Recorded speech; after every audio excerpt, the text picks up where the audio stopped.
রাজধানীর খামারবাড়িতে কৃষিবিদ ইনস্টিটিউটে ২৪-এর ছাত্র জনতার গণ আন্দোলনে বিভিন্ন গণমাধ্যমে কর্মরত আহত সাংবাদিক ও তাদের পরিবারের সাথে মতবিনিময় সভার আয়োজনে ভার্চুয়ালি যুক্ত হয়ে বক্তব্য রাখছেন বিএনপির ভারপ্রাপ্ত চেয়ারম্যান তারেক রহমান। সরাসরি যাচ্ছে সেখানে। তৈরি করা স্বাধীনতা যুদ্ধের পরে সামগ্রিকভাবে যে কোনো মানুষকে যদি জিজ্ঞেস করেন তাহলে কি বলবে, কেমন দেশ চাই আমরা? আমরা এমন একটা দেশ চাই যেই দেশের মধ্যে মানুষ তার মৌলিক অধিকার নিয়ে বেঁচে থাকবে। কে সেটি? সে তার রাজনৈতিক অধিকার পাবে, রাজনৈতিক অধিকারের গ্যারান্টি থাকবে এবং একই সাথে তার অর্থনৈতিক স্বাধীনতাও থাকবে। অর্থাৎ আমি আমার যোগ্যতা অনুযায়ী চাকরি বাকরি করব, আমি আমার যোগ্যতা অনুযায়ী ব্যবসা করব, আমি আমার যোগ্যতা অনুযায়ী বেঁচে থাকবো এই সমাজে, এই দেশে। প্রিয় উপস্থিতিবৃন্দ, খুব সংক্ষেপে যদি আমরা দেখি তাহলে এটি মূল লক্ষ্য বা উদ্দেশ্য। হ্যাঁ, এটির সাথে স্বাভাবিকভাবে প্রসঙ্গক্রমে বৈষম্যহীন একটি বাংলাদেশ। কিন্তু বৈষম্যহীন বাংলাদেশ গড়তে হলে অবশ্যই রাজনৈতিক অধিকারকে আগে প্রতিষ্ঠিত করতে হবে। বৈষম্যহীন বাংলাদেশ গড়তে হলে অবশ্যই আগে মানুষের অর্থনৈতিক স্বাধীনতা দিতে হবে। রাজনৈতিক স্বাধীনতা নিশ্চিত করা না গেলে অর্থনৈতিক স্বাধীনতা নিশ্চিত করা যাবে না। রাজনৈতিক স্বাধীনতা নিশ্চিত করতে হলে ভোটের অধিকারকে অবশ্যই নিশ্চিত করতে হবে। তবে সহকর্মীবৃন্দ, প্রিয় উপস্থিতিবৃন্দ, এখানে শুধু ভোটের অধিকার নিশ্চিত করলেই চলবে না, একই সাথে ভোট প্রয়োগের অধিকারকে নিশ্চিত করতে হবে। অর্থাৎ আমি একজন ভোটার, আমার যেরকম ভোটের অধিকার থাকবে ঠিক একইভাবে আমি যাতে আমার ভোটটি সঠিকভাবে নির্ভয় আমি দিতে পারি এবং আমি দেওয়ার মাধ্যমে আমি আমার প্রতিনিধিকে বাছাই করে আনতে পারি, সেই অধিকারটিকেও নিশ্চিত করতে হবে। সেটি ইউনিয়ন পরিষদ হোক, সেটি পৌরসভা হোক, সেটি উপজেলা হোক, সেটি জাতীয় পর্যায়ে হোক না কেন, ভোটের অধিকার নিশ্চিত করার পাশাপাশি ভোট প্রদানের অধিকারকেও নিশ্চিত করতে হবে। এবং আমরা যদি এই অধিকারটি নিশ্চিত করতে পারি, অবশ্যই আমরা মানুষের পর্যায়ক্রমিকভাবে মানুষের অর্থনৈতিক স্বাধীনতা নিশ্চিত করতে পারব। প্রিয় উপস্থিতিবৃন্দ,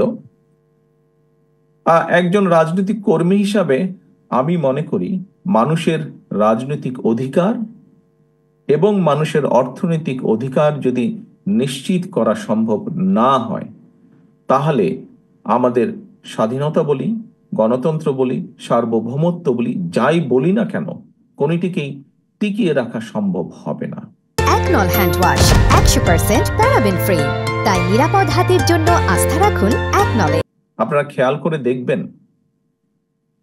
যখন যখন এই দেশের উপরে স্বৈরাচার চেপে বসেছে, প্রতিটা সময়ই কিন্তু এই দেশের মানুষের রাজনৈতিক অধিকারকে খর্ব করে নেওয়া হয়েছিল এবং রাজনৈতিক অধিকারকে খর্ব করে নেওয়ার ফলে স্বৈরাচার যেরকম বসেছিল, একইভাবে দেশের স্বাধীনতা এবং সার্বভৌমত্বর উপরেও হুমকি চলে এসেছিল।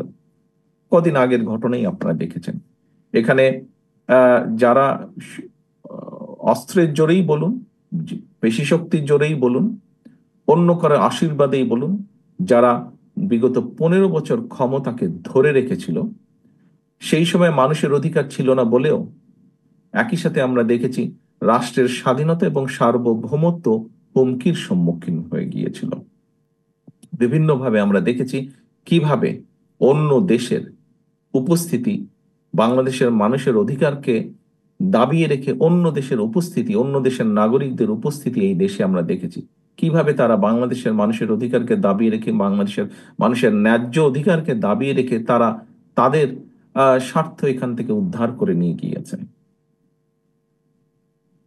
প্রিয় উপস্থিতিবৃন্দ, বাংলাদেশ জাতীয়তাবাদী দল বাংলাদেশের অন্যান্য সকল রাজনৈতিক গণতান্ত্রিক রাজনৈতিক দলগুলোকে সাথে নিয়ে 31 দফা আমরা জনগণের সামনে উপস্থাপন করেছি। আজ থেকে 2.5 বছর আগে আমরা উপস্থাপন করেছি। এই 31 দফা আমরা যখন উপস্থাপন করেছি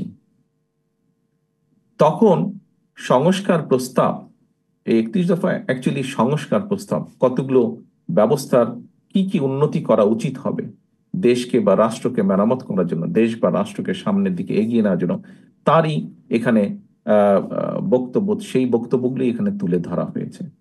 আমরা যখন বাংলাদেশ জাতীয়তাবাদী দল এবং আমাদের সাথে যে সকল গণতান্ত্রিক এবং রাজনৈতিক দলগুলো আন্দোলনে মাঠে ছিলেন, তাদের সাথে পরামর্শ ক্রমে আমরা যখন এই 31 দফা জনগণের সামনে উপস্থিত করেছি, তখন এর বাইরে অন্য কেউ কিন্তু কোনো সংস্কারের কথা তখন বলেনি।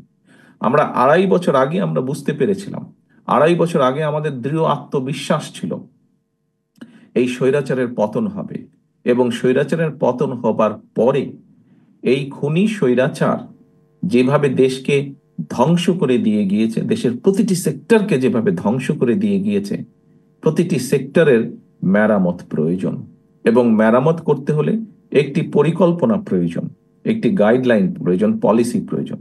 সেটি আমরা জনগণের সামনে সেদিন উপস্থাপন করেছিলাম।